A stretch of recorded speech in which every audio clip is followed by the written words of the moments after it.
Okay, so we're gonna look at some options on how to basically deal with the 50-50 guard, okay? And one thing that we first want to think about over here is he's got a leg entanglement, so my foot is vulnerable in this position, so I'm always going to be looking to put that foot onto the mat, okay? And I want to do so in a way where I don't expose other attacks over here, okay? So pretty much my toes are going to point like so, and my knee points inwards over here. If I keep my toes up like this and my knee points out, you can see Ivan can start to choke up on his ankle lock grip now. Yeah, and my foot's starting to get exposed, and it's very easy for him to even put me back down to the hip. And now from here, he can start to work and start to crank my foot. If this ever does happen, the defense is to put the foot back on the ground. So whenever he goes for this cross foot lock, the defense is to put the foot back on the ground. And the way I'm going to do that is I'm going to look to either reach like his elbow and his collar or something like this usually and start to kick through, okay?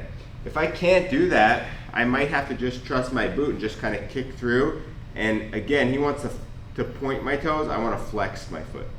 And then from here, whether I have this collar and I start to work towards a free leg to heist like so, or if I didn't, I would start to open his knee so I can tuck my free leg, and I'm always heisting towards the free leg.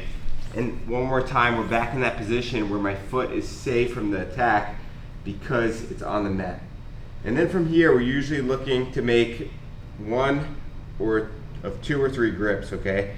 Good one to hold is just grab the guy's pants and you keep your elbow above the knee. What this does is whenever Ivan goes to turn his hips over to sweep me, it doesn't let his hips rotate.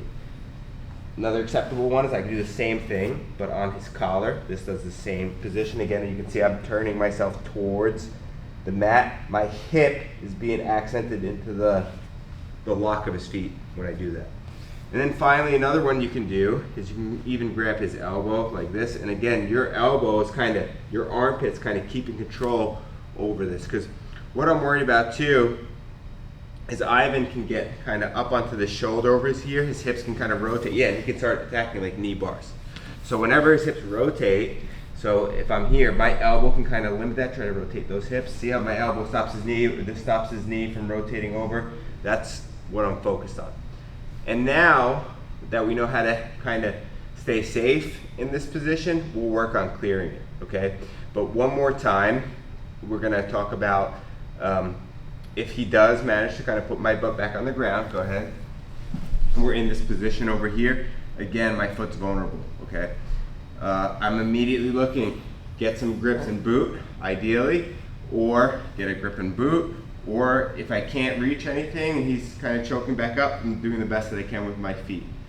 Next, I'm looking to heist towards this free leg, so I can either arm wrestle his leg over here, or I can do it with the grips, and I can start to tuck my leg and put some weight onto the ground.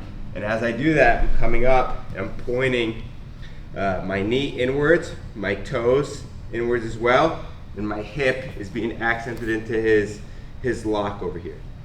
I can grab the pants, I can grab the tight waist grip with the collar control. Can you rotate for me? Yep. Or I can grab his elbow. And again, all these things are gonna limit his ability to sweep me back. One last safety tip. When we're coming up, I never wanna come up like this where my knee is open and I'm doing something silly, like trying to like reach for his head or something like that.